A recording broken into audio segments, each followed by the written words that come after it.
Du coup, pour moi, le prochain nerf, je pense qu'on sera tous d'accord là-dessus, c'est de se faire dire que Mou est arrivé. C'est un ennemi monstrueux. On voit le Haki qui pop de partout avec son apparition, c'est terrifiant. Je pense elle va nous traumatiser, mais on peut pas avoir actuellement, à l'instant dans l'œuvre, l'un des antagonistes finaux, si ce n'est l'antagoniste ultime, se faire ridiculiser ou perdre tout de suite.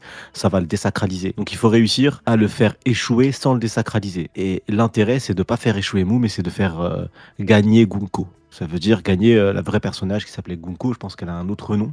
Gunko, ça doit être un nom qu'on lui a donné depuis. Et du coup, c'est lié grâce à Brook. Et c'est pour ça que je disais, petite parenthèse pour tirer sur Usopp, mais quand on pensera à cet arc-là plus tard, quand il sera fini, on sera sur un autre arc, on pensera à Brook en fait. On se dira, ah ouais, l'arc d'Elbaf, l'arc de Brook, incroyable, parce que je pense que Oda a utilisé Brook comme levier très intelligemment. Brook, c'était un garde royal. Donc garde royal dit famille royale. Famille royale dit lien avec les chevaliers divins potentiels. Tu peux créer un lien avec les chevaliers divins et une royauté, vu que c'est eux qui sont censés gérer le fait que les royaumes restent assujettis au gouvernement mondial. Donc là, tu peux créer un lien, une passerelle. Maintenant, avoir comment est-ce qu'il va le créer? Est-ce que c'est sa fille? Est-ce que c'est un garde royal donc il s'occupait de la fille? Du coup, il avait un lien sentimental fort. Pour moi, que ça soit sa fille ou pas, ça change absolument rien au propos. Ce lien qu'il a créé, c'est le lien qui va faire en sorte que Mou ne pourra pas utiliser sa pleine puissance ou Mou va perdre parce que Gunko va enfin mourir, parce qu'elle a plus de 90 ans, je pense qu'il est temps qu'elle parte en paix, et il y aura un échange avec Brook, et Brook, qui a le fruit du démon de l'âme, potentiellement pourra l'y aider, et c'est ce qui fera en sorte que Mou va quitter l'île, parce que je ne pense pas qu'elle puisse faire de même avec Somers et Killingham, prendre le contrôle de leur corps. Je pense que c'est vraiment lié à Gunko avec les expériences hardcore qu'ils ont fait, et on aura le droit à un flashback qui va nous déchirer le cœur, même pour un frérot comme Muken qui en a pas. Voilà. Ok. Oui, non, j'aime bien comment il finit ça. La phrase de 50 minutes, tout ça pour chier sur Bah écoute, je pense que c'est terminé. Je pense que il a tout abordé, il a tout dit. Bah écoutez les frérots, je vous souhaite une très bonne soirée. Merci à tous d'avoir été présents. Puis écoutez, moi je vais aller dormir. Merci Sony d'avoir gâché ma fin de soirée. Voilà, merci à toi. Bonne nuit. Allez, ciao. Je rigole, vas-y Neil, je t'écoute. Il y a un truc qui est trop bien là, c'est que pour moi, c'est impossible que ce soit, et je sais que si ça arrive, je vais devoir m'excuser, mais j'en ai rien à faire. C'est impossible que ce soit le daron de Gunko. Parce que la nature de leurs échanges... Ça, c'est du sujet. Vas-y, je t'écoute. La nature de leurs échanges en mode, ouais, mon rêve, c'est de devenir un pirate, machin et tout. Et le fait qu'elle l'appelle Brook, alors que quelques cases avant, elle chiale pour son père et elle dit père. Et père, c'est pas papa. Donc, c'est vraiment un terme qui est associé à de la noblesse, à des familles qui ont des règles sur ce genre de choses, tu vois, des codes en tout cas. Donc pour moi, c'est Pell et je ne peux pas concevoir autre chose que Pell et Vivi pour ce lien-là. En fait. Alors, ce que tu dis, c'est intéressant. T'as pas fini? Vas-y, conclue. Non, vas-y, pardon. Non, ce que tu as dit, c'est intéressant parce que à ma première lecture, c'est ce que je me suis dit. Je me suis dit, certes, t'as le truc avec père, on connaît Oda, hein, c'est ambigu, on sait pas trop, et surtout, elle l'appelle Brook. Et donc, forcément, t'appelles pas ton père Brook. Moi, depuis hier, je peux que rigoler avec ça, je peux que dire, vous appelez pas vos darons par leur prénom. Enfin, tu l'appelles père ou tu l'appelles papa. Et encore, père, il n'y a pas beaucoup qui appellent leur daron père. Le problème étant que, quand tu vas dans le sens de la lecture, tu te dis que, en fait, elle a des flashs. Et donc là, elle se rappelle de quelques trucs, elle dit est-ce que c'est lui, est-ce que c'est pas lui, et donc quand elle part en courant, elle dit c'est toi Brook. Mais en fait, on peut lire ça dans le sens où c'est toi, entre parenthèses dans le sens mon papa, virgule, Brook. Tu vois, en gros, elle est un petit peu elle comprend pas trop, donc elle se dit Brook, parce qu'elle a entendu peut-être son nom tout à l'heure ou pas, et qu'elle se dit Brook en fait c'est mon daron. Maintenant, si son nom n'a pas été utilisé par, je sais pas moi, Jinbei ou Sop, y a qui d'autre, ou Nami, et dans ce cas-là, il y a beaucoup plus de chances pour qu'effectivement ce soit pas son daron. Maintenant, si elle l'a entendu par quelqu'un, on peut lire ça dans le sens où elle se rappelle pas de lavage de cerveau ou je sais pas ce qu'elle a subi. Mais pour le coup, pour moi, là où il y a quelques jours, il y a 2 jours, pour moi c'était sûr que c'était pas son daron. Là pour moi c'est quand même un peu plus ambigu. Mais je comprends que tu me dises que pour toi c'est pas du tout son daron. Ouais, non, pour moi c'est impossible. Je reste sur le fait que ce soit une ancienne princesse. Parce que à qui on a proposé sur Elbaf le titre de chevalier divin? À un prince. Donc, du coup, pour moi, ça peut pas être une roturière ou la fille d'un garde, tu vois. Parce que si c'est un garde style chevalier, c'est un mini noble techniquement, mais pour moi, c'est pas suffisamment haut pour être nommé chevalier divin du point de vue d'un Tenryubito qui, eux, se disent au-dessus du monde, au-dessus de l'humanité, etc. Deuxième point sur lequel que Sony a introduit, c'est le côté, il n'y a que Gunko qui peut se faire posséder par Im, et je suis totalement d'accord.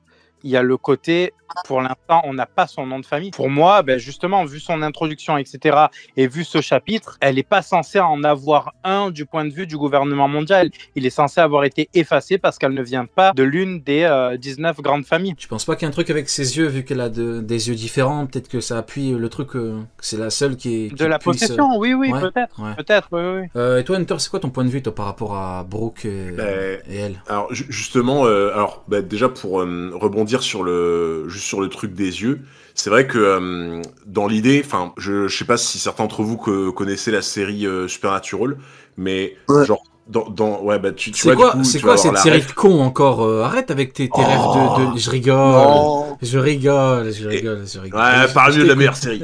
Je t'écoute. Non, c'est en gros, sans forcément spoil ou quoi, il y a une saison où t'as plus ou moins des dieux. Pour moi, c'est vraiment effectivement plus le délire de possession, tu vois. Bah franchement, Et après, merci de nous avoir spoilé là. C'est Jin du mec qui dit je vais pas te spoiler One Piece, mais à la fin il y a Luffy qui avait son Gear 5 contre Kaito.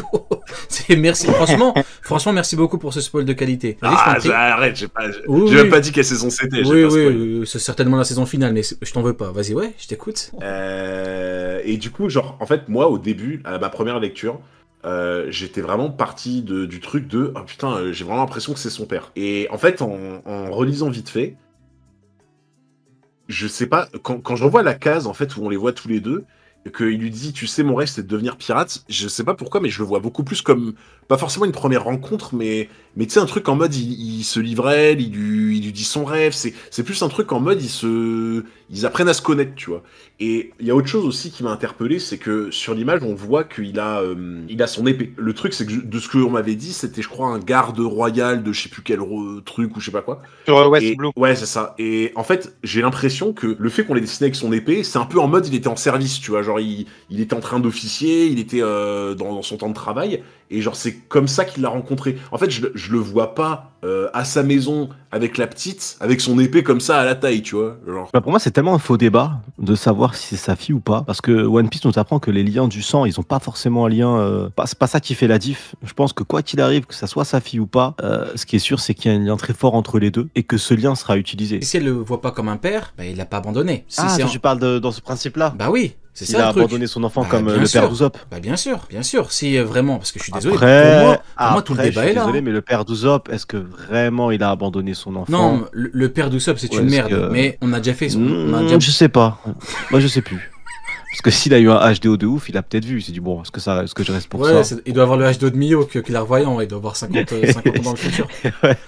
Est-ce que je reste pour ça? Mais bon. si vraiment c'est son père, je suis désolé. Hein. Dans ce cas-là, il a abandonné. Ah non, en vrai, non, on sait pas. On sait pas, en vrai, on sait pas. Peut-être qu'il la croyait morte. Peut-être qu'il. Quoi qu'il arrive, il y a un lien entre les deux, ça c'est sûr. Oui, c'est sûr. Il est autrichien, Brooke, c'est ça. Il y a moyen d'avoir un lien, de chercher un lien avec Gunko. Donc, si ça peut être une piste, ça peut être intéressant. Hein. Est-ce qu'il était autrichien? Ouais, il serait autrichien, ouais, tout à fait. Il y a moyen de creuser là-dessus. Je vais vérifier d'ici la prochaine. C'est quoi la rêve du coup par rapport à l'Autriche? Il est trop loin. Sissi impératrice. Il est trop loin. Sissi l'impératrice. Ah ouais. Il est trop loin. Ah oui. Ah, il est trop Et loin. Rémi sans famille, ce serait qui du coup? En fait, Neil, dans ta tête, c'est la bibliothèque d'Ohara. Non mais franchement, c'est vrai que ce soir, t'as été plutôt calme au niveau des refs, au niveau des... Tu vois, ce soir, t'as été plutôt... Bah, il a été calme tout court. Je pense que la maladie, des fois, ça l'assagit. Des fois. Déjà, il y a ça. C'est parce que je suis là, t'as pas osé trop partir. Hier, j'étais à Cannes, donc du coup, j'ai pu... Allez, vas-y, va commencer à se la péter. Allez, vas-y, excusez-nous, monsieur. Excuse-nous, ouais, c'est bon. Comment... T'as vu, c'est ça ton problème. T'as vu ça ton problème. Et je dis, ouais, Neil, il est là. Ouais, regardez, j'étais à Cannes, j'ai pissé sur le tapis rouge. On n'a pas envie de savoir si t'as pissé sur le tapis rouge ou pas. On n'a pas besoin de ça. Seulement le mardi, on a dit. Mais Big up, Nuggy. non, et aussi le truc le plus important, c'est que c'est un chapitre d'action, donc il n'y a pas énormément de refs à trouver justement. C'est vrai, effectivement, c'est vrai. Tout le monde a donné son point de vue. Non, Uken, c'est quoi ton avis par rapport à Gunko? Tu penses que c'est sa fille ou pas? Après, quand j'ai relu, j'ai réanalysé, je suis arrivé à une conclusion différente qui se rapproche un peu de ce que Neil et de ce que Sonny ont dit. Parce que, en fait, là, tu as Brooke qui dit aussi, c'est vrai qu'il y a une ressemblance.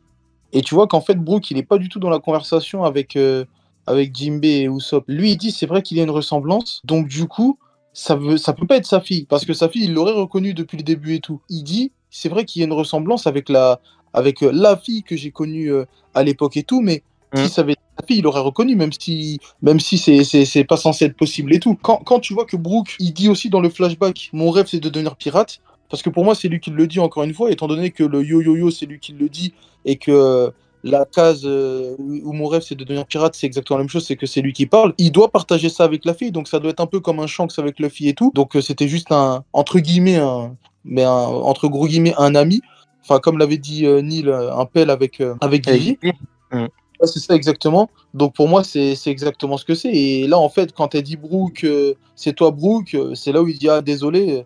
En gros, il l'avait pas reconnu. Et là, je pense qu'il a compris de qui est-ce qu'il s'agissait. Parce qu'il avait dit juste avant qu'il y avait une ressemblance. Ouais, bah écoute, on est plutôt d'accord, mais après t'as raison, c'est vrai qu'il dit yo ho ho. Après, est-ce que ce serait pas ambigu, en vrai? Peut-être c'est lui qui dit yo ho ho, que c'est la gamine qui dit mon rêve c'est de devenir pirate. Ça, je sais pas. Aussi, hein, c'est possible. Je sais pas, mais après, parce que mine de rien, c'est important.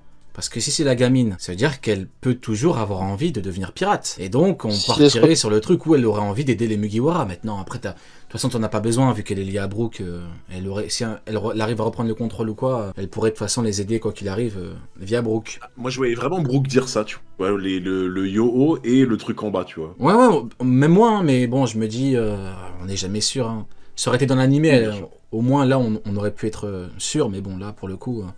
c'est le désavantage, il n'y en a pas beaucoup, mais bon, pour le coup... bah écoutez, dernier sujet, Imo qui dit, et pour le coup, arrêtez de... Il y en a qui depuis tout à l'heure, il se fout de la gueule de Sunny alors qu'il a raison. Hein. Quand Imo parle de Imo dit Mou. Donc arrêtez de dire c'est qui s'est foutu Mou, c'est Imo. Oh, t'as fait une phrase de fou, là, frérot. Les chaussettes de l'archiduchesse sont-elles sèches, archi-sèches? T'as fait une phrase. C'est sur la phrase à rallonge. J'ai jamais dit une phrase aussi longue. On dit Mou, dit Mou, dit Mou, Mou, Mou. Attends, mais c'est une dinguerie. Je suis mort. Mais du coup, ouais, c'est Sony, parce que tout à l'heure, il a dit Mou, et il y en a qui étaient là en mode, ouais, c'est qui ce foutu Mou? Bah voilà, je vais pas répéter ce que je viens de dire. Parce que c'est des frérots qui ont juste lu la version du jeudi, c'est pour ça. Mais dans la version du jeudi, Imo disait Imo? Moi, je suis devant celle du jeudi et ça dit Mou. Ouais, ça dit Mou aussi, je crois. Oh putain, Hunter vient de te chier dessus. Non, bah non, et puis... non, mais à la base, c'était pour leur trouver une solution à eux. Ouais, bah justement. Ils ont pas dit ça pour rien, c'est pour les défendre. Désolé les gars, j'ai pas de défense pour vous les refs. C'est pour ça, Sony, il faut jamais défendre les gens qui nous chient dessus, hein. C'est une règle d'or pourtant. Hein, bon. Du coup, il y a Mou qui dit, Mou va vous montrer ce qu'il advient quand Dieu prend le contrôle. Alors vite fait, pour comparer avec la version du jeudi, tu l'as sous les yeux ou pas, Hunter? Je l'ai, ouais. Tu peux me lire la phrase? Ouais. Mou va vous montrer à quoi ça ressemble d'être dominé par Dieu, et je trouve que la phrase est 10 fois mieux. La phrase est plutôt pas mal. Bon, dans les deux cas, elle est plutôt pas mal, mais quand Dieu prend le contrôle. Bon, bah écoutez, là, on parle même pas d'un personnage qui se considère comme un dieu parmi les dieux. Hein. Par exemple, on voit, il y a le dieu soleil, Imu, enfin Mou, pour le coup, ça fait bizarre de dire Mou, mais bon, c'est pas grave. Je continue à dire Imu, ça me fait bizarre de dire Mou. Se considère comme l'être unique, en fait. Et donc, la phrase, elle est plutôt terrible, hein, parce que là, on parle de supériorité suprême, j'ai envie de dire. Et là, la phrase est lourde de sens, hein. On va vous montrer qu'est-ce qui se passe quand Dieu prend le contrôle. Du coup, si on n'est pas dans de la puissance pure et dure, je sais pas, on est dans quoi, hein. À mon avis, Mou va pas sortir des cartes pour jouer au Uno, hein. Enfin, je sais pas ce que vous en pensez, mais ça valide. Monsieur Point qui me dit, ce qui est étonnant, c'est qu'elle dit Dieu et pas un Dieu, et il m'identifie. Et justement, ce qui est intéressant dans ce que tu relèves là, c'est que qui s'est pris pour Dieu? C'est Lucifer. Ah, excuse-moi. Non, Moi aussi, j'avais chier. Je suis trop matrixé, gros, c'est pour ça. Alors, vous dites Ener, mais vous n'avez pas tort non plus, parce qu'il y a le même parallèle. Il y a le même parallèle. Ener s'arrache les ailes.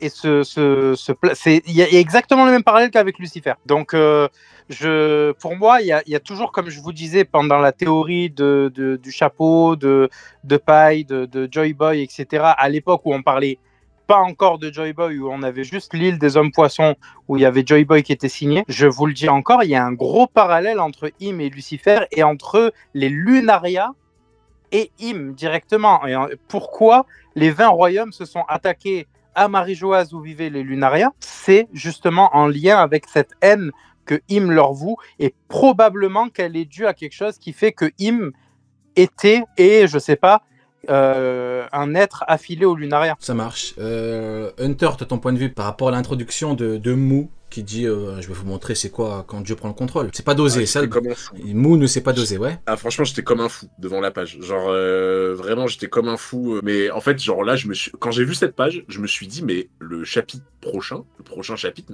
mais genre, ça va partir complètement en couille, quoi. Genre, on va voir des images de Marie-Joie où ça se fait attaquer. On va voir de quoi Im est vraiment capable, ce qu'elle peut faire sur le terrain ou quoi. Genre là, mais je suis hypé de fou. Et franchement, honnêtement, c'est une des seules fois où, tu sais, je sais pas du tout ce qui va se passer là maintenant, tu vois.